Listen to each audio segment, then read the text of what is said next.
नमस्कार, फिर पैसा बोलता है में आपका स्वागत है। मैं आनंद श्रीनिवासन। आज मार्केट बहुत ऊपर उठी, 100 पॉइंट ऊपर उठी। मैंने सोचा 2 दिन के लिए मार्केट नीचे गिर रहा है और आज मार्केट ऊपर क्लोज होगा। वहां से लेके जब मैं बात करने के लिए तैयार हो रहा था, 2:30 बजे मार्केट नेगेटिव में चला गया -7। इसका मुख्य कारण ये है कि बैंक निफ्टी नेगेटिव चला गया 160 पॉइंट्स। मैं लगातार बोलता हूँ कि मार्केट एक इनविजिबल अपर सीलिंग के पास फंस गया है। उसको ब्रीच कर ऊपर नहीं जा पा रही है क्योंकि अनेक फैक्टर्स उसको नीचे खींच रहे हैं। भारत में अर्निंग्स की ग्रोथ नहीं है। इस क्वार्टर में लगभग 7% की ग्रोथ है। अगर हम बैंक की अर्निंग्स को जोड़ दें और नीचे आ जाएगी। इसके कारण इतना बड़ा एंथुसियाज्म और 60% premium over other emerging markets justified नहीं है और मार्केट को नीचे आना है। लेकिन जो डोमेस्टिक कैश फ्लो के कारण म्यूचुअल फंड्स इस स्टॉक को होल्ड कर रहे हैं। बहुत दिन के लिए ये नहीं चलेगा, मार्केट नीचे जाता रहेगा। दो चीज में से एक चीज होना चाहिए, या कि अर्निंग्स इस लेवल तक कैचअप हो जाएं ताकि मार्केट उस लेवल तक फ्लैट रहे, या मार्केट नीचे गिर जाए। दोनों में एक हो सकता है, लेकिन इंटरनेशनल मार्केट भी इसका सपोर्टिव नहीं है। ट्रम्प की जो एंटिक्स हैं, जो वो हर दिन कुछ ना कुछ करते हैं, नाटकीय चीज करते हैं, उससे ग्लोबल मार्केट में भी प्रेशर है। इंटरनेशनली बॉन्ड यील्ड्स ऊपर जा रहे हैं। ये सारे रुपया में प्रेशर डालेंगे और रुपया से पैसा बाहर जा रहा है। इसीलिए नेट एफडीआई लगभग 350 मिलियन डॉलर्स हैं और एफडीआई अंदर आ रहा है पैसा, लेकिन बहुत पैसा बाहर भी जा रहा है। नेट एफडीआई लगभग फ्लैट है। प्राइवेट इन्वेस्टमेंट इन इंडिया में नहीं हो रहा है। लोग नए फैक्ट्रीज, कारखाने नहीं बिल्ड कर रहे हैं। इन सब चीज के कारण मार्केट में बहुत ऊपर जाना बहुत मुश्किल है। यही लेवल पे रही है। जो बड़े स्टॉक्स हैं जैसे Hindustan Unilever, Asian paints, Nestle, ये सब लगातार गिर रहे हैं। एफआईआईस बेच रहे हैं और domestic institutional investors in stock को खरीद रहे हैं। लेकिन या एशियन पेंट्स रखें या हिंदुस्तान यूनिलीवर, डिमांड एक्सपैंड नहीं हो रहा है और कंपटीशन उनको अटैक कर रहा है।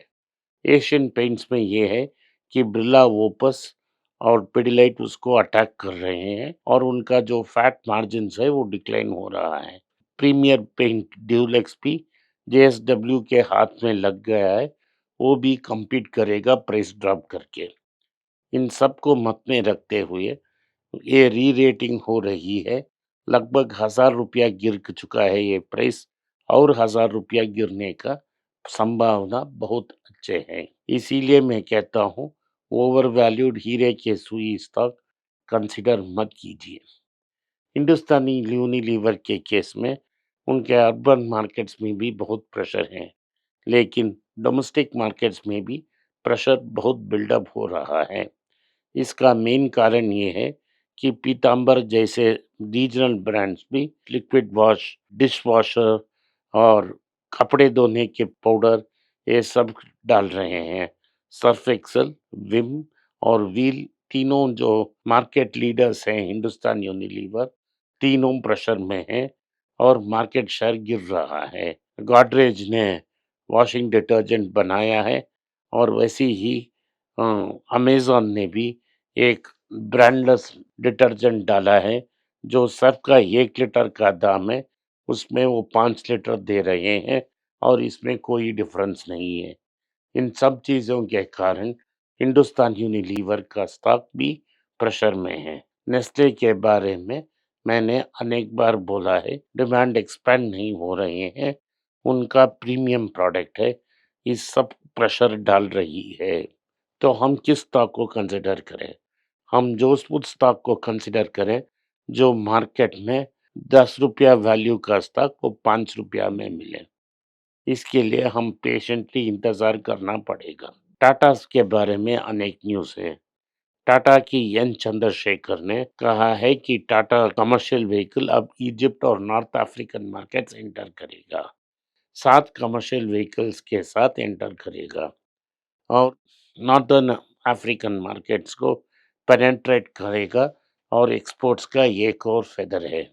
मैंने जब रिसर्च कर रहा था दूसरे वीडियो के लिए तमिल में, तो मैंने पाया यहाँ लगभग 23 लाख की गाड़ी ये इसकी बिकी है और 13 लाख की टाटा 407 बिकी है। इस सब को मिलाकर हमको पता है कि कमर्शियल व्हीकल स्पेस में टाटास बहुत स्ट्रांग हैं और जब इस कंपनी को स्पिन ऑफ किया जाएगा, इसमें वो कंसंट्रेट कर पाएंगे। जो रिमाइंडर कंपनी है, उसमें टाटा का passenger vehicle, Tata electric vehicle और जेएलआर भी रहेंगे। टाटा की टेक्नोलॉजी शेयर्स और टाटा कैपिटल की शेयर्स ये जो कंपनी कि जिस कंपनी में पैसेंजर व्हीकल्स हैं, उस कंपनी में रहेगा। इस सब टाटा मोटर्स की एम्पायर को सपोर्ट करने में कमर्शियल व्हीकल्स का प्रॉफिट्स और सेल्स का योगदान बहुत बड़ा है। तो इसके बाद टाटा केमिकल्स के चेयरमैन पोस्ट से एन चंद्रशेखर ने रिज़ाइन कर दी और एक अपना डायरेक्टर पोस्ट भी रिज़ाइन कर दी। तो एस पद्मनाभन जो ओल्ड टाटा हैंड है और टाटा केमिकल्स के नया चेयरमैन बनेंगे। मोदानी शाह का आदमी कि टाटा एंड सन्स में बहुत इम्पोर्टेंट रोल करते हैं, उन्हें एडिशनल डायरेक्टर बुला दिया गया है और ये बोर्ड में ज्वाइन करेंगे। सो इसके साथ पहले हिंट ऑफ चेंज मिल रहा है। टाटा केमिकल्स के में एन चंद्रशेखरन नहीं रहेंगे। ये रहा टाटा की न्यूज़। इंडसइंड बैंक में खबर, सेबी ने इंडसइंड बैंक के farmer managing director and CEO और डिप्टी सीईओ दोनों पर ट्रेड बैन लगा दी है। उन्होंने ये कहा है सुमंत कथपालिया और उनकी जूनियर जो डिप्टी सीईओ अजय थे, उनको पता था कि डेरिवेटिव्स लॉस हो रही है और ये न्यूज़ अनपब्लिश्ड है।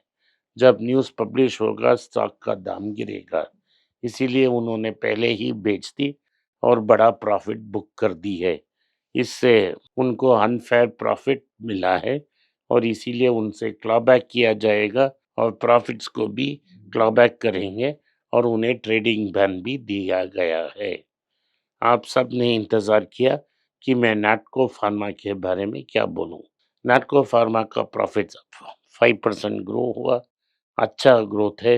Year on year, quarter on quarter दोनों में प्रॉफिट ग्रो हुआ है।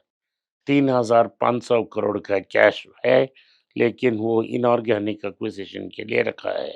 चीफ राजीव निनपिली ने बोला है, हैदराबाद के पास उनके पास 400 एकड़ है। उन्होंने एक पोर्शन माइक्रोसॉफ्ट को दिया था क्योंकि वो अच्छा दाम दे रहे थे। जब तक कोई अच्छा डील नहीं मिलता है, ये 400 एकड़ नहीं बेचेंगे और सेफ रखेंगे। इस बार 25 crore impairment cost American company में और 50 करोड़ इंडिया में उन्होंने की है। इंडिया में जो 50 करोड़ की इम्पेयरमेंट है, वो अगले साल राइट बैक किया जाएगा। इस बार प्रोविजन किया गया है सीटीपीआर एक एग्रोकेमिकल के कारण। सीटीपीआर अभी तक ब्रेक इवन नहीं हुई है, लेकिन अगले 2 साल में ब्रेक इवन होकर अच्छा प्रॉफिट देगा। सो उन्होंने कहा है कि हर प्रोडक्ट 2-3 साल में प्रॉफिट नहीं देगी। इन जैसा स्टॉक लगभग 5 साल में प्रॉफिट दे सकती है। उन्होंने कहा है कि इस साल में 20% टर्नओवर की ग्रोथ डिक्लाइन होगी और प्रॉफिट्स की डिक्लाइन 30% हो सकती है। सेकेंड हाफ में वो सेमीग्लूटाइड और वीवी को डायरेक्टली और इनडायरेक्टली लॉन्च करेंगे। डायरेक्टली माने वो खुद उनके एग्जीक्यूटिव्स डॉक्टर से ये प्रोडक्ट बेचेंगे। ये शेयर वो मिलान से करेंगे। मिलान लगभग 50% के ऊपर शेयर्स रखेगा। इसीलिए उन्होंने कहा है जो उनकी loss of profit due to रेलिमेंट होगी, उसे रेवलमेंट होगी, इससे ये एक पूर्ति करेगा। तो क्या क्या पूर्ति करेगा कि उनकी वीगोवी और सेमीग्लूटाइड भी पूरा करेगा। उनको रॉश की जो ड्रग रिद्धिस्पाम उन्होंने बनाया मस्कुलर डिसीज को ट्रीट करने के लिए, उस पे भी उनका बहुत अच्छा उम्मीद है। वो कहते हैं कि ये दोनों ब्लॉकबस्टर ड्रग्स हो सकती हैं और उनको बड़े प्रॉफिट्स दे सकते हैं। इसीलिए इस दाम में भी आप इसको कंसिडर कर सकते हो। उन्होंने कहा है उनके पास लार्ज पाइपलाइन नहीं है, लेकिन जो भी जेनरिक पाइपलाइन है, उससे उनको 20% on return on invested capital मिलेगा। दूसरी कंपनियों के पास पाइपलाइन ज़्यादा है, लेकिन उन्हें 5 या 6% रिटर्न ऑन इन्वेस्टेड कैपिटल मिलेगा। ये इस कंपनी के बारे प्रॉस्पेक्ट्स के बारे में बहुत सैंग्विन है और बहुत स्ट्रांग है। सोने के दाम में 50 रुपया की गिरावट है, 8,940 के आसपास ट्रेड हो रहा है, बहुत स्ट्रांग है। और जो बिजनेस उनके अगेंस्ट लोन देती है, वो भी बहुत स्ट्रांग है। आज के लिए इतना ही। आपने इस पॉडकास्ट को सुना, इसके लिए मैं आपका आभारी हूँ। हो सके तो वीडियो को लाइक कीजिए, चैनल को सब्सक्राइब कीजिए और बेल नोटिफिकेशन दबाएं। इस वीडियो को अपने दोस्त और रिश्तेदार के पास भेजें और उनको देखने की आग्रह करें। नमस्कार, धन्यवाद, जय हिंद।